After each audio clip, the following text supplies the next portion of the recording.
I'm telling you, man.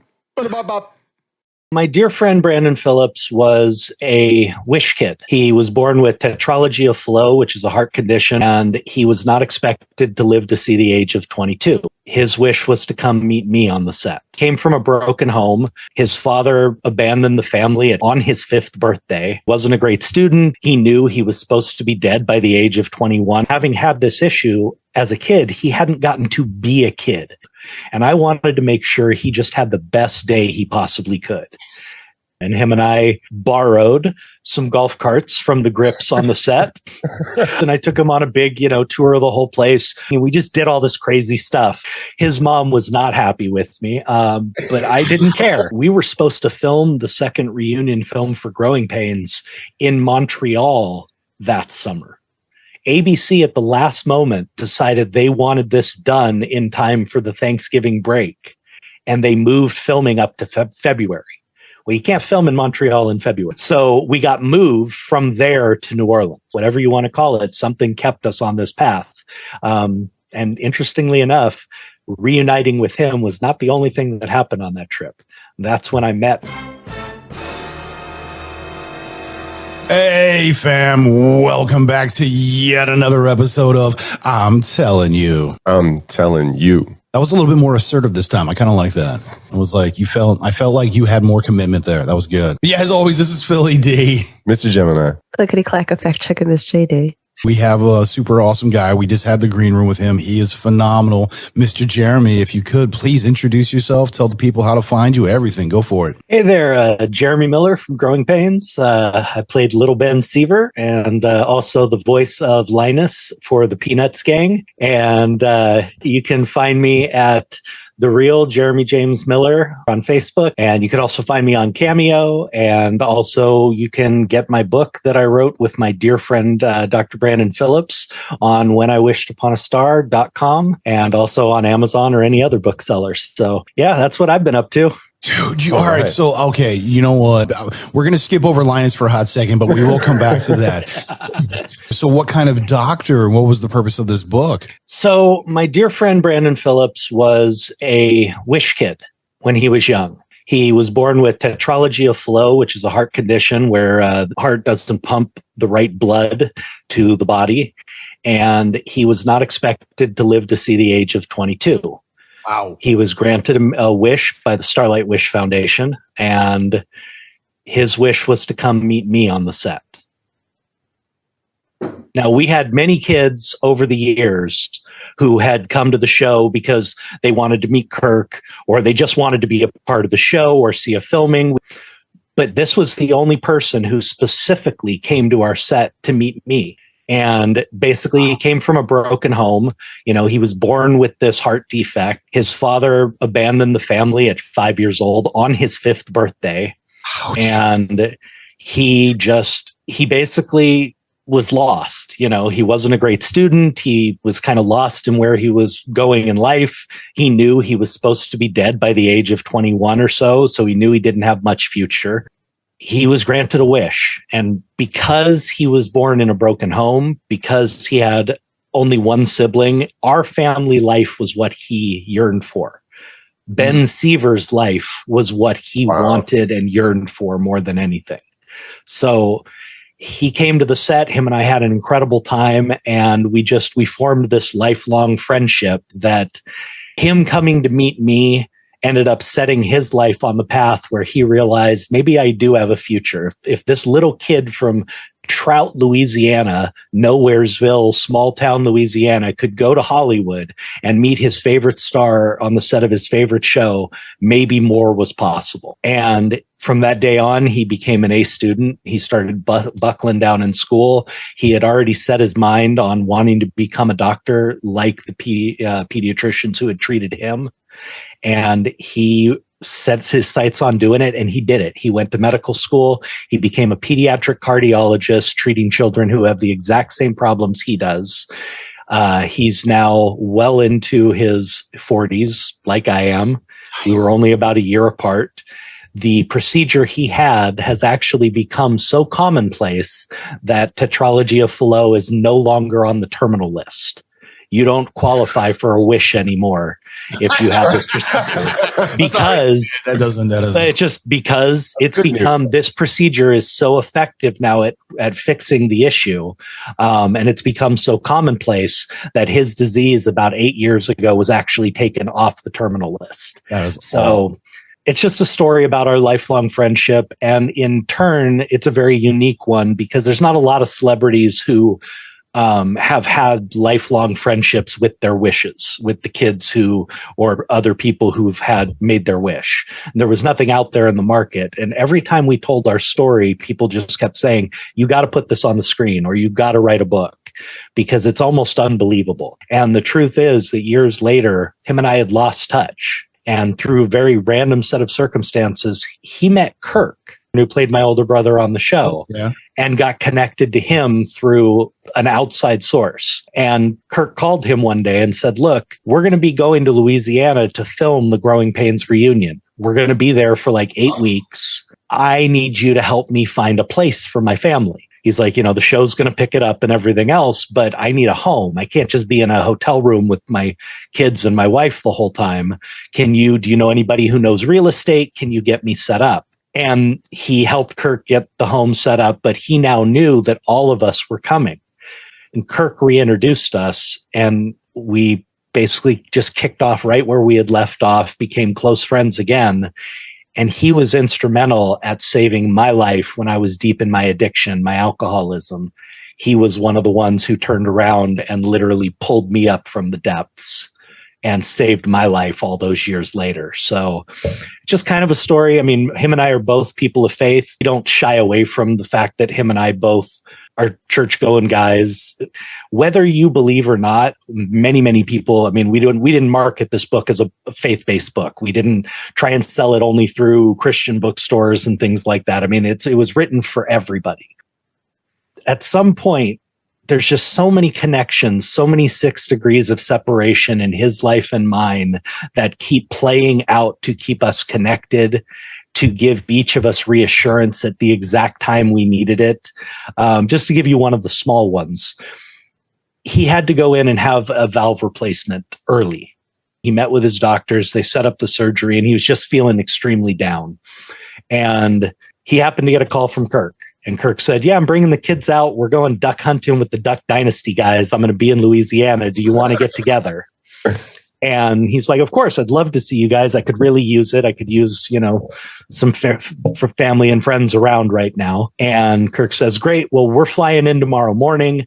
I'll give you a call and we'll get together. Brandon's kind of uplifted a little bit. He gets on the plane and he's sitting there and he's staring at the head in front of him. He's like, you got to be kidding me. He reaches around and he taps the shoulder and Kirk turns around. They're on the exact same flight, flying to Louisiana. He's sitting in the row in front of him.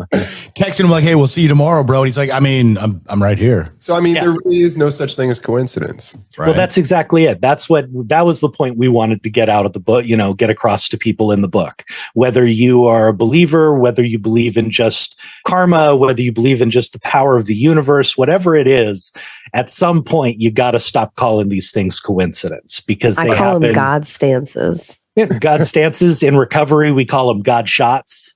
Those little moments. But it was a book written to just get that hope that something is working out there for your betterment at all times. That was what we wanted to get across with the book. But at its heart, it's really just the simple 2 story of 2 very different kids born in 2 very different places whose lives paralleled each other in a lot of ways and who were able to be there for each other at their darkest times. Yeah, I mean, this sounds like a Lifetime movie, Hallmark, we're in pre-production right now. We have a wonderful writer who's actually changing the book into screenplay form as we speak.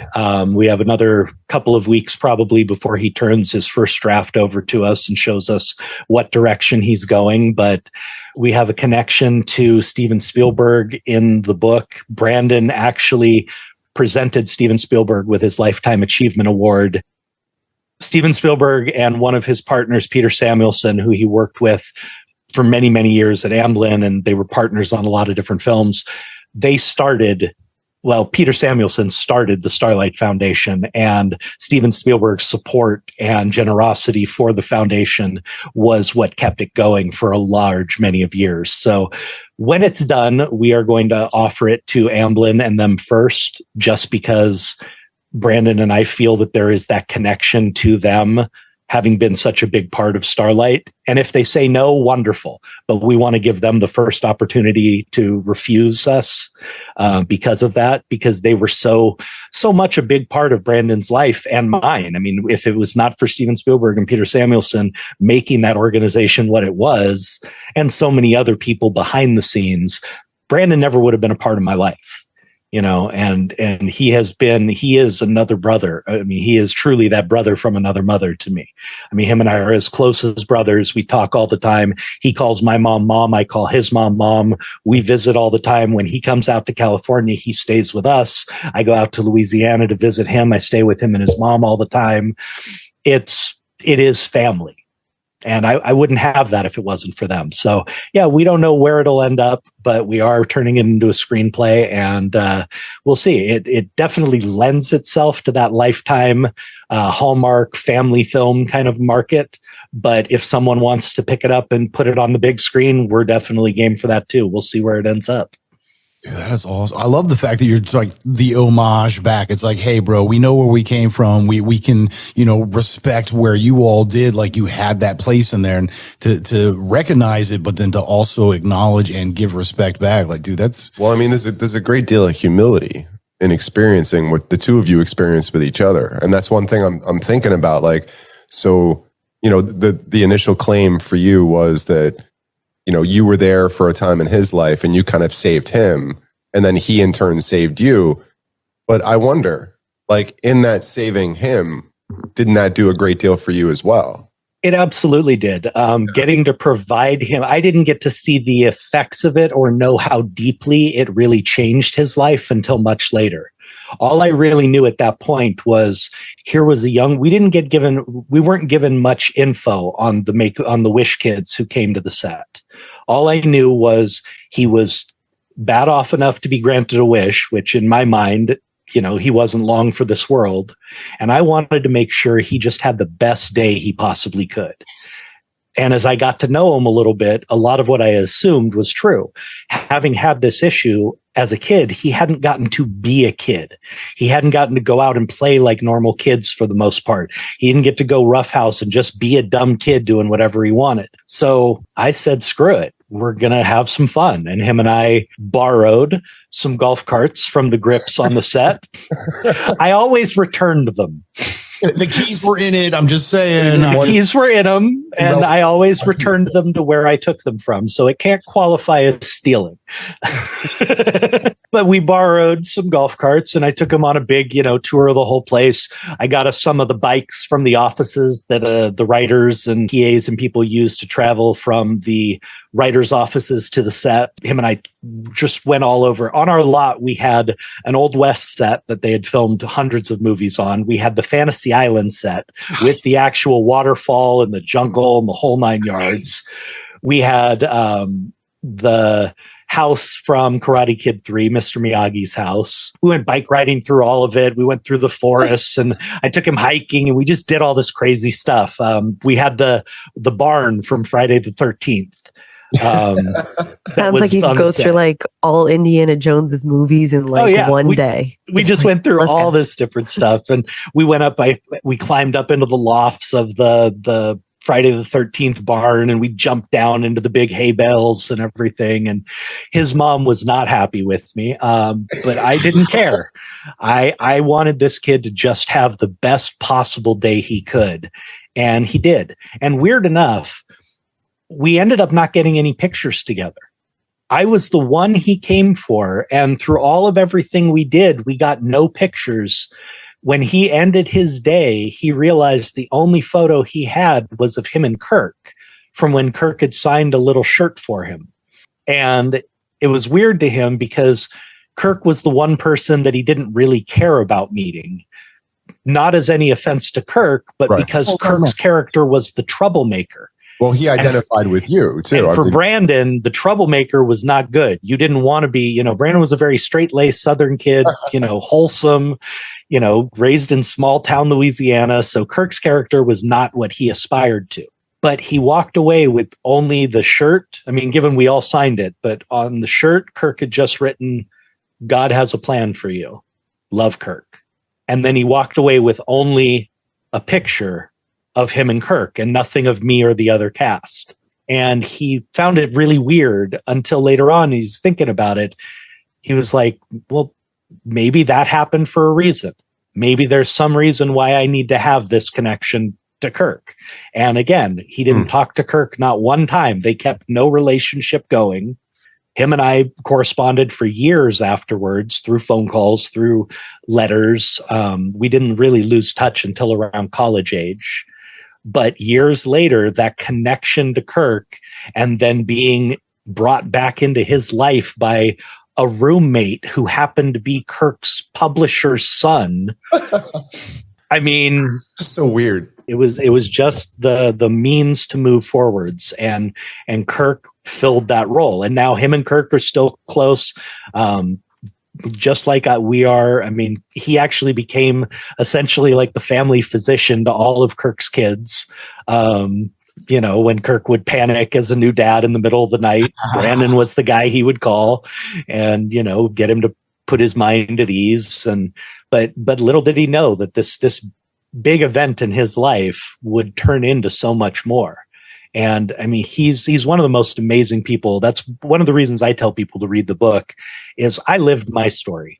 I couldn't care less. There's a lot in there. It's a dual biography. It really is both our lives as we go through these seasons of our lives.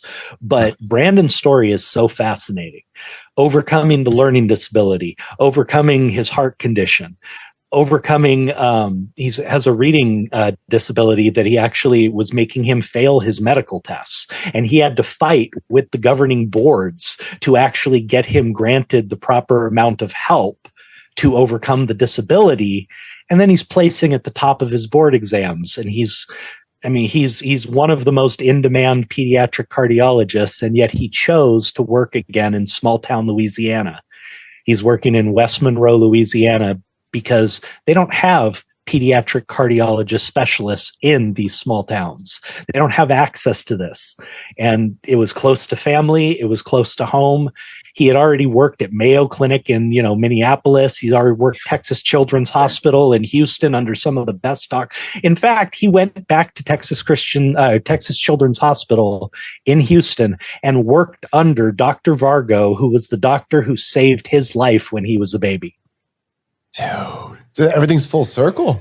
Yeah, I know, right? Like on every level. So yeah, there's so much culmination out of this story. I could see that being a really interesting read. I mean, that's like even if he tried to veer off, there was somebody knocking him back in for the path. Oh yeah.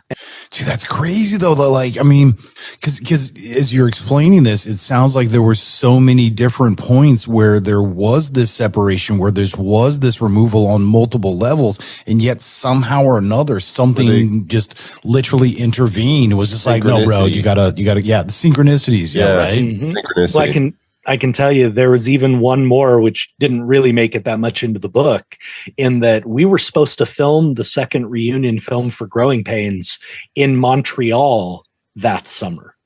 ABC at the last moment decided they wanted this done in time for the Thanksgiving break, and they moved filming up to February. Well, you can't film in Montreal in February, not if you're filming outside. Yeah, right. So we got moved from there to New Orleans.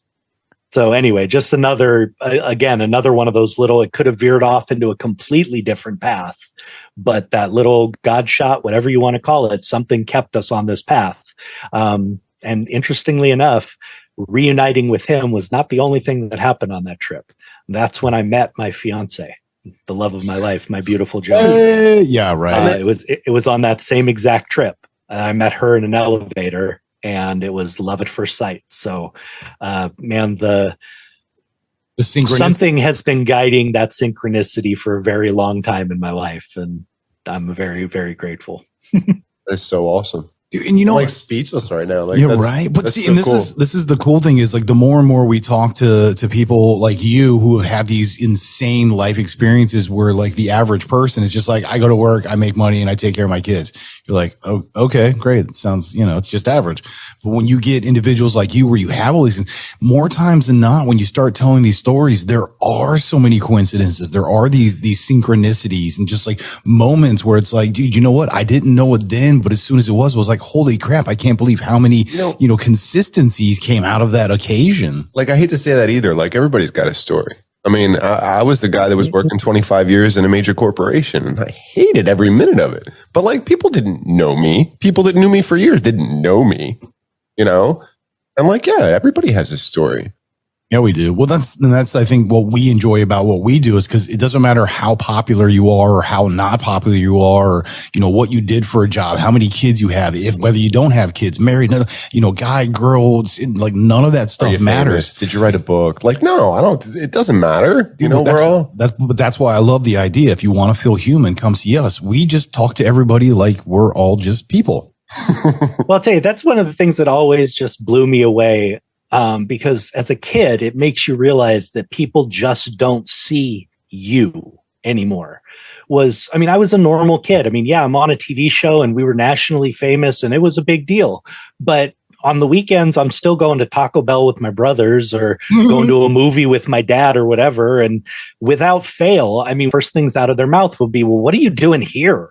I'm with my family. I'm seeing a movie. I'm having a burrito. I don't know what. Probably the same thing you are. You are, right? It's so awesome that you had an opportunity to still have that, though. I think a lot of child actors, and I think you probably mentioned it in some of your other podcasts. I know I call a couple of them. Yeah. Well, it's so different today. I'm not sure kids can really have that anymore with the constant social media spotlight, everybody filming them wherever they go, whatever they do. I had the opportunity to still be a kid. Yeah. I had the opportunity to still go to the park with my brothers and just have fun. There's a lot to that like we've talked about before, that like the generation that we grew up in, there were certain things that were different that you can't really explain to this new generation. It's like if I wanted to watch Growing Pains, I had to be there when it was on. Mm-hmm. You know what I mean? Like, kids don't get, like, everything is at the push of a button now.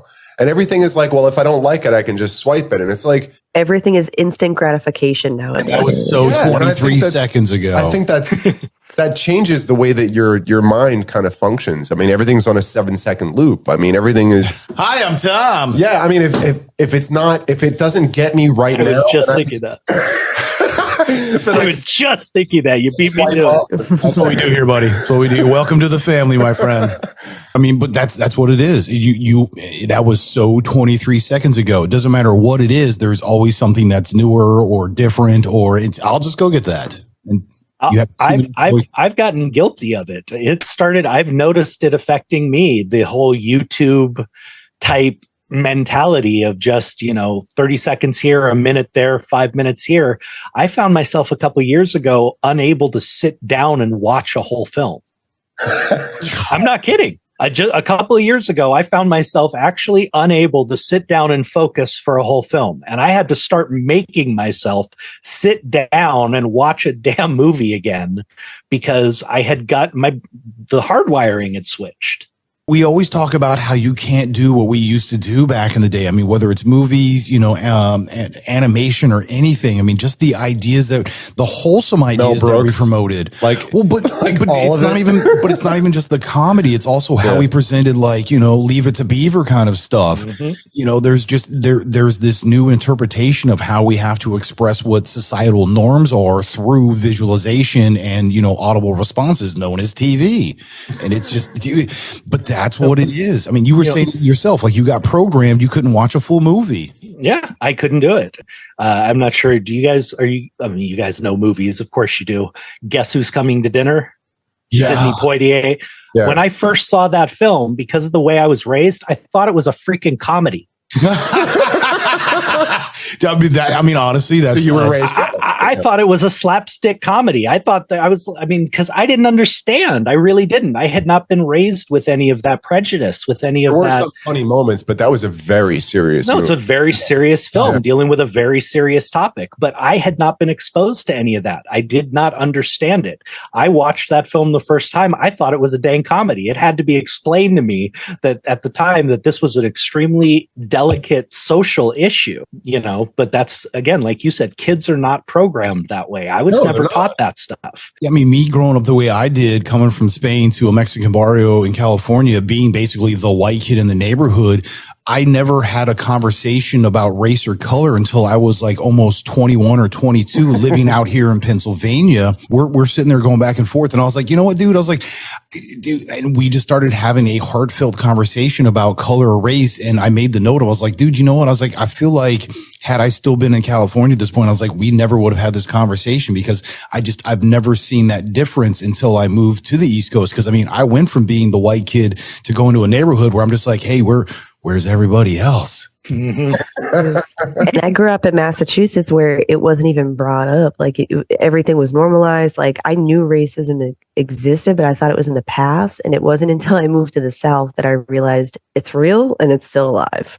And it was just it just baffles me how certain things are still certain ways, or how people are still stuck in certain ways, or they intentionally continue it through the generations instead of correcting it. And that's the disappointing thing, is that like it's like perpetuated, by the same people that are supposed to be the downtrodden. It's like, well, you're perpetuating the problem. You know what I mean? Like you're stepping out on the wrong foot entirely. Well, it's like, well, if people are going to see me like that, then I'm just going to be that, I'm going to be a thief. I'm going to be, I'm going to take it. I'm going to take what's mine. It's a shame because, and I guess that's where I was coming from with that whole comment in the first place, is that it kind of scares me to realize that my kids are getting exposed to this on a regular basis. This tribalism, this whole differentiation. Like that's the narrative nowadays, is that we're different and we have to celebrate the differences. It's like, why don't we just celebrate how we're similar?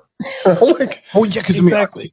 Go back to Morgan Freeman. He was doing an interview and the interviewer asked him. I love that. Yeah, and he's just like, hey, how do we end racism? He goes, easy. We don't talk about it. It's that simple. If we don't give a thing power, it doesn't have the power. We're the ones that are giving it power.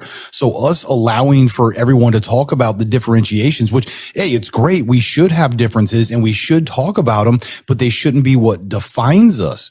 It's or just separates. Yeah. Yeah. So we're using them as signifiers to show difference, and we're trying to teach each other, oh, it's because we're celebrating them. No, you're celebrating the fact that it's different, not what it is. But I don't think people understand that sometimes to them, they're like, oh, well, I'm proud of this. But to other people, it's like you could be demeaning them in a certain instance. So it's like, or putting them down. So it's like, I'm celebrating this. And now it's like, I put myself on a pedestal and no longer are you worthy to be near me. I don't have a problem with being proud of your heritage. Mm-hmm. You know what I mean? But when it gets to a certain point, it's like, then it's demeaning and damaging to other people. Well, that's why I always say, if your words aren't picking somebody up, they're probably putting them down. That's exactly it. And, like you said, that's a good point, is there's nothing wrong with anyone being proud of their heritage. Right. I mean, that's absolutely. I mean, we should all be able to celebrate that. But when you let it define you, you separate yourself from anybody who is not of the same heritage. I am someone who has always been about coming together, always. Even when I was a little kid, I was the peacemaker. I was the one who got everybody together. I was the one who, if these guys at school didn't get along and these guys didn't get, so I was going to get everybody talking, get everybody messing around. And I've always believed in coming together. I've always believed, I've never believed any of us were meant to do this alone. That's just how I feel. And anything that tries to separate us constantly, I mean, do we need to recognize the horrors of the past? Absolutely. Do we need to recognize where it's led us today and where it could keep leading us if we don't change? Absolutely. But do we need to beat a dead horse every single freaking second and, make people... It's weird because it cuts both ways too, because it's like now you're not even allowed to joke about it. Well, we were just talking about like Archie, That's how we used to overcome it. Exactly. Archie Bunker was the absolute epitome of that. You have rarely had a more despicable character on television for those first few years than Archie Bunker. But it was done specifically to highlight the behavior, to show where it was wrong, to make light of it, and to show his growth. I mean, if you watch the first season all the way to the last season, the growth of this very narrow-minded, ignorant man is incredible, you know? But could you do that today? Are you kidding? You wouldn't get past the second episode. But I mean, literally, you'd be canceled before, you ever even breathe. I can't tell you how many black people I've had in the same conversation say, man, I used to love that show. Mm-hmm. There was an honesty I used to watch to Sanford and Sons, but it's like we're not allowed to do that anymore. We're Elizabeth, not make light of coming. it. I'm coming, Elizabeth. I love this show. With Mel Brooks. That's why we always say you can't do Mel Brooks anymore. I mean, oh no, Saddles, no way in hell. Even as an art film, still not going to be allowed. Still my favorite comedy of all time. I mean, hands down, I've seen it hundreds of times. Could recite it back to front and then front to back again. In fact, when they did a special release, I think I was in my early to mid 20s. They did a special release at the Mann's Chinese Theater, and they were going to play it for a week. My buddies and I went 3 times, and we Rocky Horrored it the whole time. I mean, we literally recited every line with the movie as it went. Yo, we got to set up something with my driving guy, yo. Yeah, hold on a second. The fact that you actually just use Rocky Horror as a verb to show how you respect you, that's a California, but see, that's a California thing. Like we growing up in Cali, because if you're talking October, you're getting, grown men wearing lingerie out on the streets. The only reason why is because it's warm enough to do it. One of my favorites, just for the sheer performances, was Fisher King. Yes. 2 of the greatest performances, top to bottom, that I could watch that film anytime just to see those 2 going at it. Well, I mean, one of my biggest comfort movies is Mrs. Doubtfire. Yeah, absolutely. Anything. When I'm having a bad day, I just need some Mrs. Doubtfire or Adam Sandler. It's one of the 2. Yeah, but going back to the Fisher King, I mean, you're talking about Robin Williams basically having to portray a mentally, inept individual that has been dealt with on some sort of, DSM level, like some kind of disorder or dysfunction. And I mean, he sold it. Like you could actually see it for what it was. And it's like, holy crap, my grandma acts like that. You're like, damn it. There are very few performances in the mental health or physical health space that really pull it off. Robin in that one absolutely nailed every little bit of it. The other one I would compare is when Leonardo did What's Eating Gilbert Grape. Yeah. Oh, wow. Yeah. I can tell you, well, first, I mean, I didn't even know anybody who had his disability. I actually have a very dear friend of mine who lives in my neighborhood. He's a young boy. The whole neighborhood loves him. He's like our little town crier. But he was born on the spectrum. He's also, I can't even remember the exact, but he had the exact same illness. My friend's father did not know Leo was an actor when he saw that movie. He believed that they got a real kid to portray that role. That's how good Leo did. That's the level of performance he did. Was a father of a child who had this disability, couldn't tell the difference. Oh, wow. He didn't find out till 2 years later that Leo was an actor and that was not a real, kid dealing with that problem. It's something people relate to instantly. And, Robin's performance in The Fisher King was probably the greatest level of joy and pain and everything that goes in between in that mental struggle. I've never seen it put on film so well and represented so honestly. Beautiful production. In What's Eating Gilbert Grape, it says that the disorder was a autism spectrum disorder. Thank you. See, same thing with like Robin Williams, though, is when he did the movie Jack, where he was a kid that grew up, physically. So, here he is, this grown man, but he's, an 8-year-old inside of him. And, which really isn't much of a stretch for Robin. I was going to say that. He's Peter Pan. He slid right into that. Oh, yeah. Well, Robin had a heck of a mentor. One of our grips actually worked on Mork and Mindy. And the stories I would hear from him about Jonathan Winters and Robin going at it on set. Jonathan Winters is, I don't know if you guys know, was a very wild, very out there, very risque comedian. Yeah. He really, for his time, he pushed the boundaries. I forgot about that name, actually, until you mentioned it again. As soon as you said it, I was like, oh my God, that's right. And Robin, in his formative years, when he was really just becoming and coming into his own, he had Jonathan Winters basically as a mentor, showing him how to be crazy. Oh my God, that makes perfect sense. And the stuff they did together.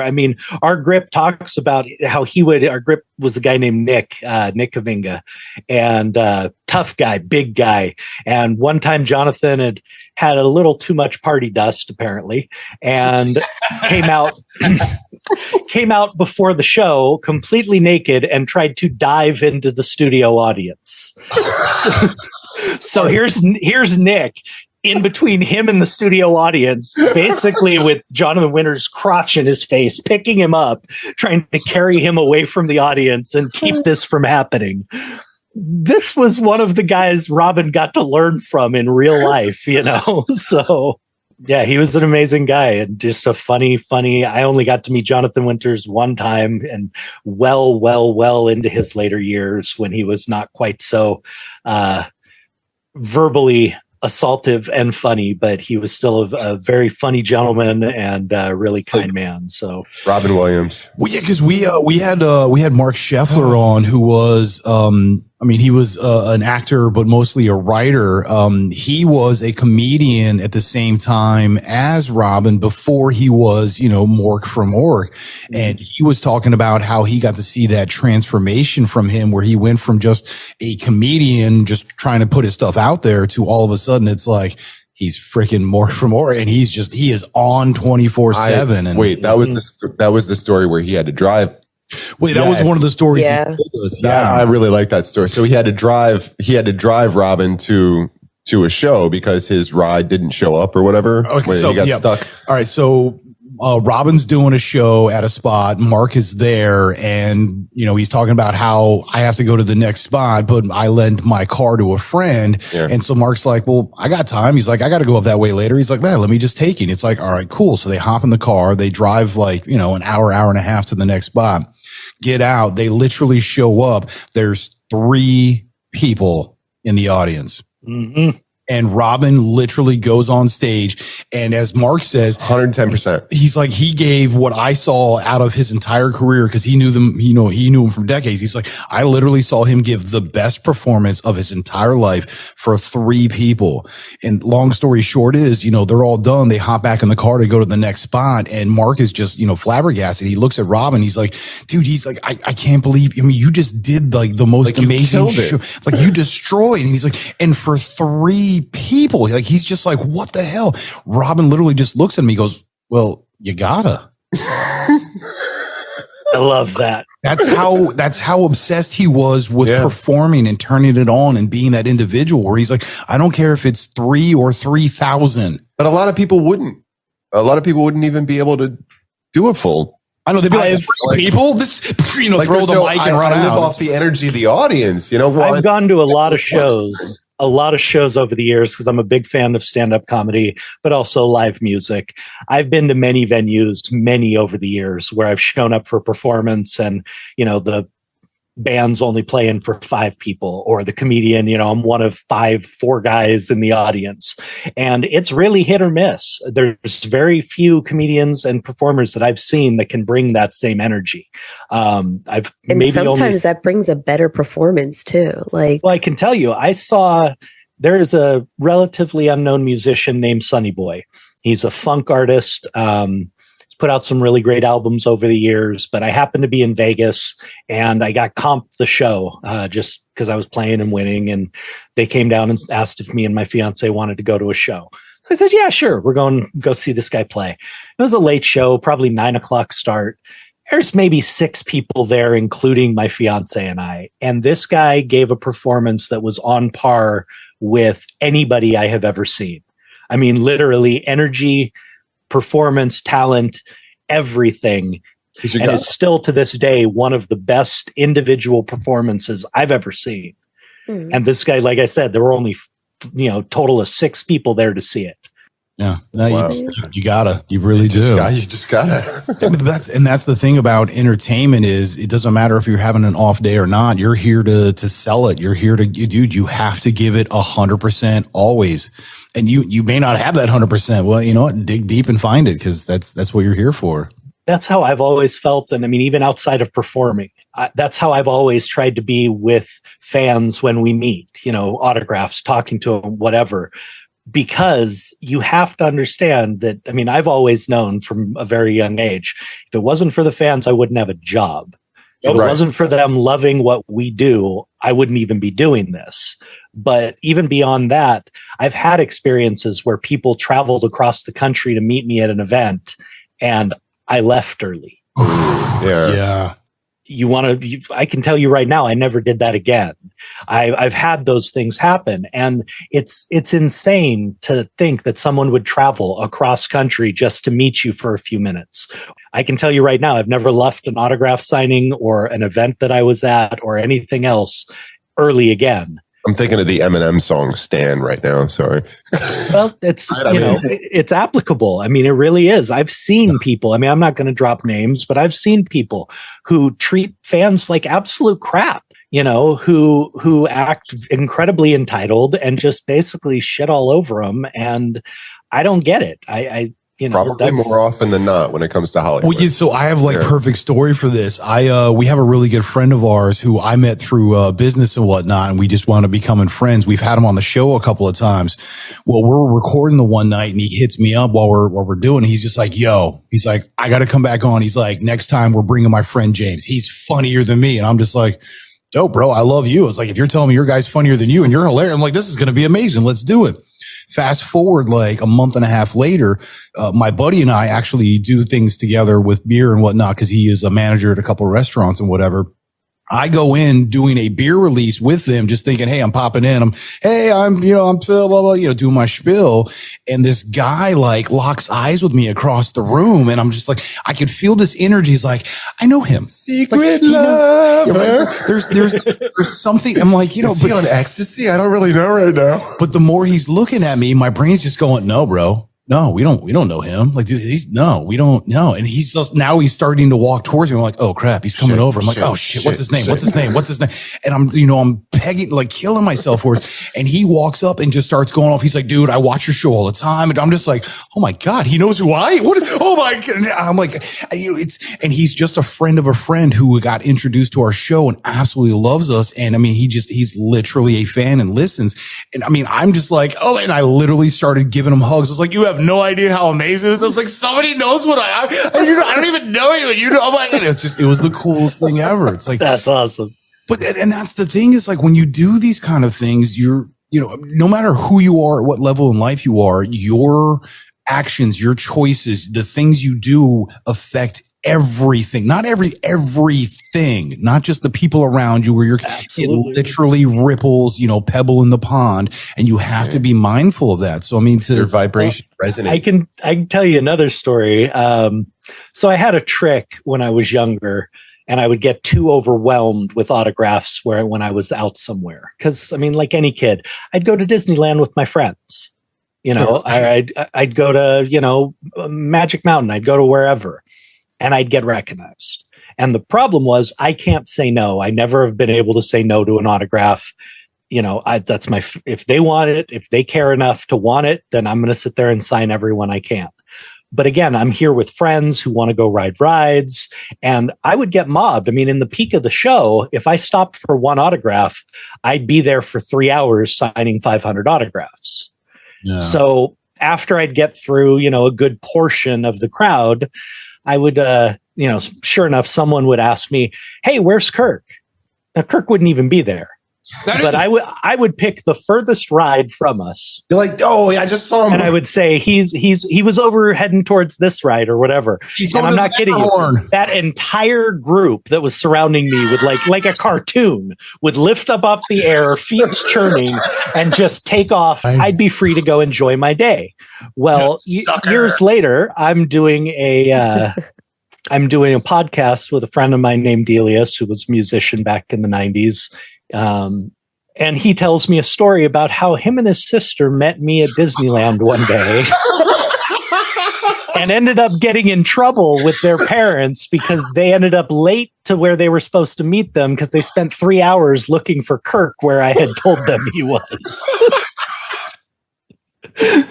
So years later, I get to meet this guy that I got grounded basically because of my little trick that I used to do. So going back to your whole book with your friend, That's who too funny. was supposed to be nothing and became a doctor. I mean, it's all those synchronicities, all those coincidences. Like there is more to this world and everything around it than any of us, realize or give credit to. And it's amazing when you actually get to sit back in retrospect and honestly, just watch it as a story unfold. That wasn't your fault. I mean, a little bit. No, it wasn't a little bit. Yeah, it was, un poco. It's, I want to go on a ride, man. I'd be like, oh, guys, let's just go on the ride. We'll go wait, and then I sign whatever you want while we're waiting in line. I'll tell you, that was my dad's. My dad had a rule. After we got swamped one time at a pizza shop, a little girl had come by. We had sat down. Our food had just hit the table, and this little girl asked for an autograph. Little did we know that she was there with her soccer league in the back room. So league, that's within a little different. League, not team, league. So by the time that entire league files through to get pictures and autographs and everything else, our pizza's cold, everything is cold. And from that point on, my father had a rule that if the food had hit the table, just please wait until we're done eating, and my son will be happy to take pictures or do an autograph or whatever. That's respectful. That's fair. And that was a line that I kept drawing throughout my whole life because people I'll be very blunt. Mostly I had wonderful fans. 99.9% of them were very respectful, were very kind, were very nice. But then you have the lady in Tennessee when we were at Grand Old Opryland in Nashville, who said, "I want you to come meet my daughter. She's too shy. I would like you to give her an autograph." And I said, "Sure, where is she?" And before I could even get "where is she" out, she had me by the arm and is dragging me across the amusement park. So, I mean, I'm maybe 13 years old, and I've got a grown 200 plus pound woman dragging me across the park.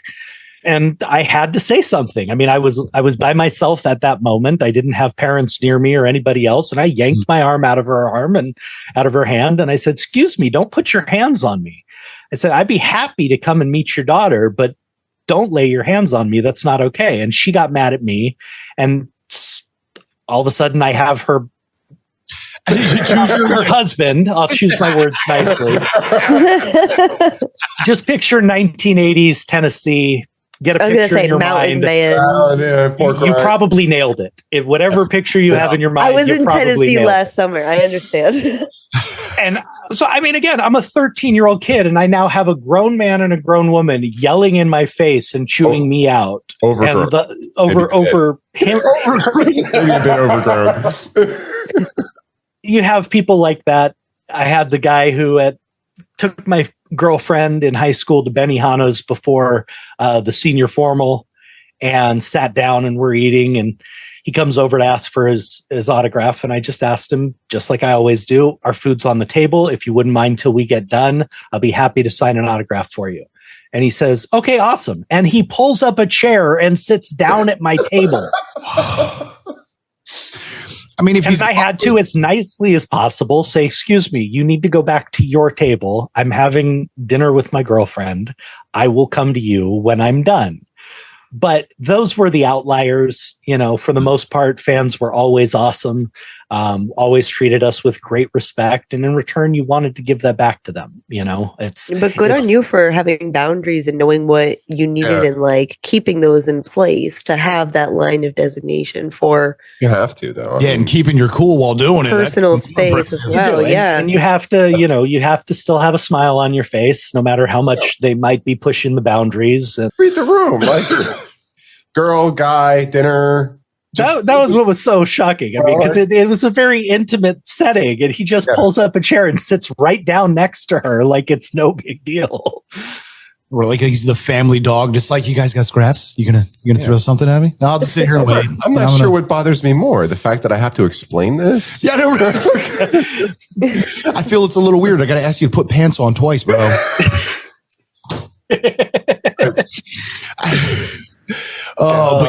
We always had great fans. Always had great fans. Which honestly, I think this is a great spot. We do have to. We got to wrap it up. B. It's so amazingly wonderful that you're a real person. Thank you. And I can't think of a better way to say that. But I mean, if you want to feel human, come see us. Well, that's all props to my mom and my, the wonderful, incredible family and people I had around me, because they kept me grounded and they kept me focused on the things that mattered. They kept me focused on family and friends and all the wonderful stuff around us, rather than getting all caught up in the industry BS that so many people get lost in. Yeah. And you had me at food, so I was just there. She's referring to, like, before we even started recording everything else. The conversation. Yeah, we're just like food. Yeah, food. It's like, all right, cool. We're talking food. Can we record this? Let's talk food, people. And we got a nutritionist and 2 chefs here, so right? Absolutely, Jeremy. Yes. It's been it's an honor and a privilege. Thank you guys for having me on. Definitely, it was a fun one, and I really enjoyed it. Been a pleasure. And fam, as always, be good to yourself. Be good to everything else. Much love. Peace. Peace.